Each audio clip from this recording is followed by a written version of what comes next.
wearing the t-shirt now, and there are 2 other people wearing the same t-shirt in the room. So, I have a pretty good idea of what I would like to talk about.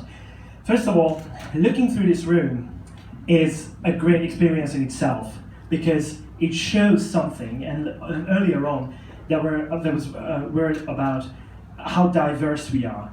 And when we give it a closer look on a global scale, then we can really say that we have different interests and approaches to skepticism, to science, to how we would like to go on with our activism.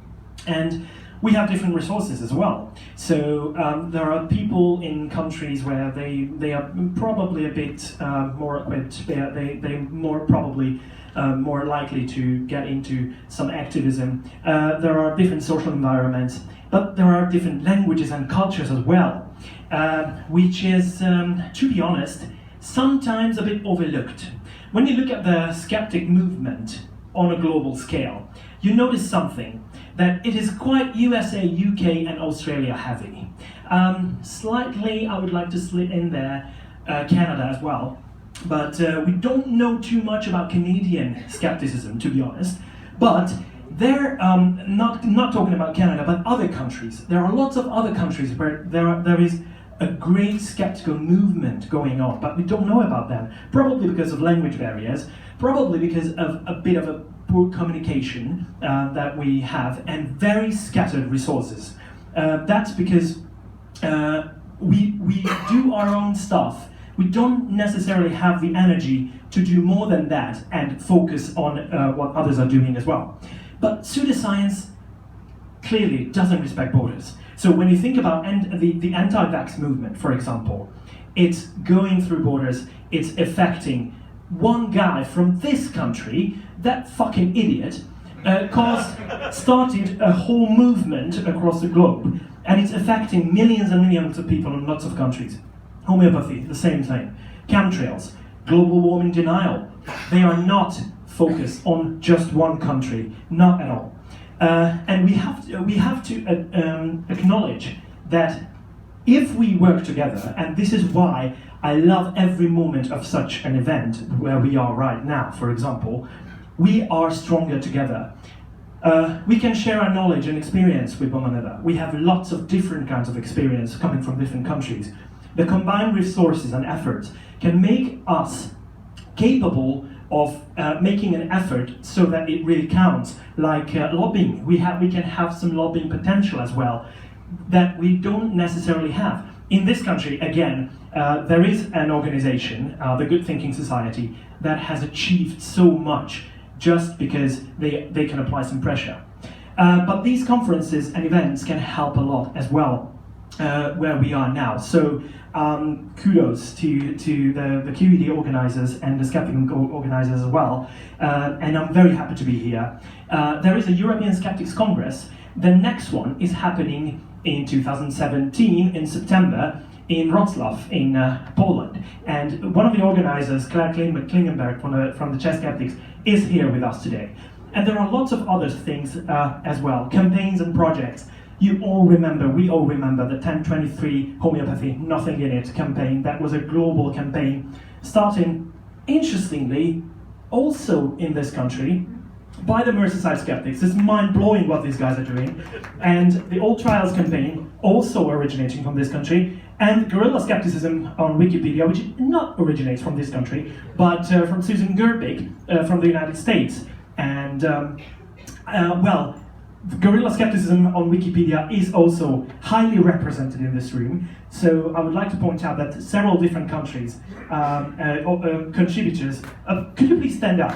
All those who are among them. Yeah.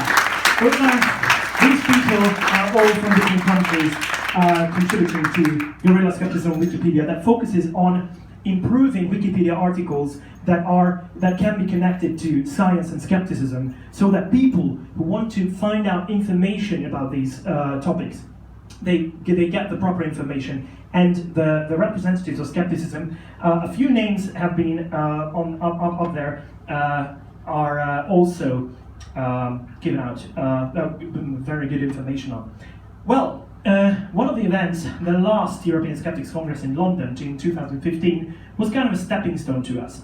The GSOW, Guerrilla Skepticism Wikipedia, was represented very and actively present. They worked a lot as well. There was an EXO meeting. I'm going to get back to what EXO is, the European Council of Skeptical Organizations, with a very good bunch of ideas and an action plan to how to go on.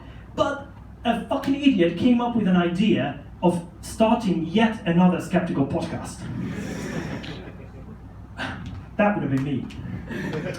And I happen to be around two very, very great people, very nice ones. One of them is making a recording of this talk right now, Pontus Bergman from Sweden, and Jan Levin, who lives in London but originally from Latvia. And we started a podcast. What we wanted to do is have a podcast that has a truly European focus regarding the topics, regarding the people we feature on the show, news from all over Europe. It's not an easy thing to do. I can assure you that is very, very difficult to get and all the information because of the language barriers I talked earlier about. We are talking a lot about events happening across Europe. Skeptics in the Pub events, conferences, congresses. It might be, and if you are a listener of the podcast, we would like to get your feedback on what to do with that segment on the show. Well, there are several other segments as well. We try to educate as well. We talk about different logical fallacies. We talk about, Pontus has a very nice segment called Really Wrong. There are people really wrong in this continent, on this continent, believe me. People talk all bunch of shit that we need to find out about. And this is what it looks like. One of the things I would like to point out is a skeptical calendar. That is a European skeptical calendar that we put together.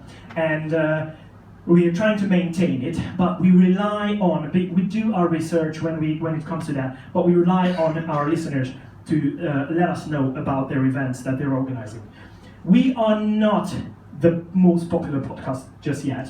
We just started coming up to being a year ago when we started, and we now have about 1,500 downloads per week, and about 50 plus countries where people are listening to the podcast from, and we've had more than 30 interviews with people from about 20 different countries. And that's something that we are very proud of, because this is what we set out to do in the first place, to show how diverse this thing is. And we have lots of plans for the future about that. And you can be sure that probably even you can be the next one who's coming on the show to be interviewed. The esp.eu is where you can find out more about the podcast and ourselves. And we are very proud to announce that we made it to the shortlist of this year's Skeptic Award, the Ockham Awards, and we are very excited about that. Well, obviously, we would love to get the award, but we do understand that we are a very young podcast just yet.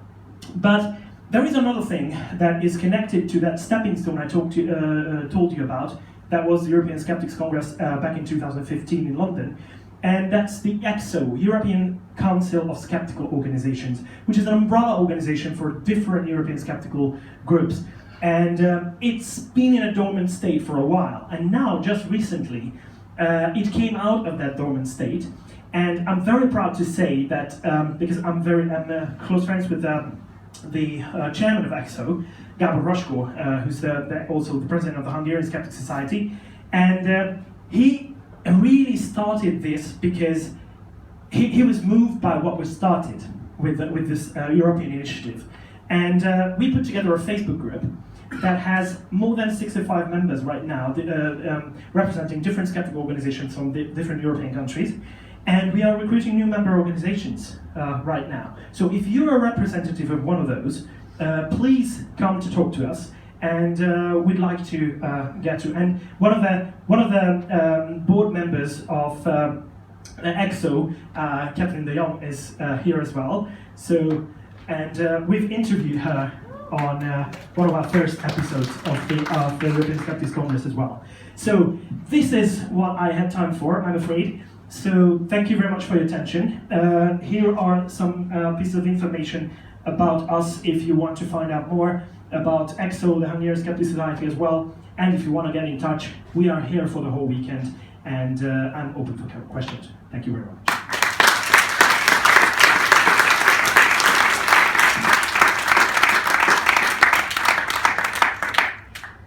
You got 5 minutes for questions, man. Yeah, thank you. Yes. Hey, Chris. Hi. I obviously live in the United States, and one of the biggest things I've noticed about the difference between the skeptics movement in the U.S. versus the UK is that the U.S. seems to be celebrity-oriented, and the UK seems to be much more activism-oriented. I mean, here we know the names of a handful of the QED organizers, but in the U.S., you know the names. It's Brian Dunning, it's James Randi. They're big time celebrities who don't actually seem to be involved in things like trying to stop homeopathy the way it happens here in the UK. So I was just wondering if you could speak to different cultural differences across different skeptic movements in different countries. Try and repeat the question. Yeah, the question was the difference between the American skeptic movement and the UK skeptic movement is that the American is more celebrity-based, whereas the UK movement is more like a movement itself. So more built on activism, if I understood well.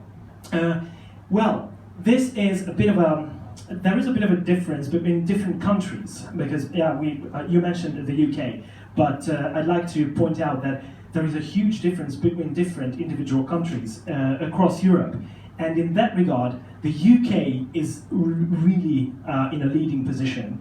Because for some reason, and it would be interesting to try and find out why that is that in this country that there are scattered organizations, but where there is an actual cause that they need to work together along to achieve that a kind of goal, then they can do that.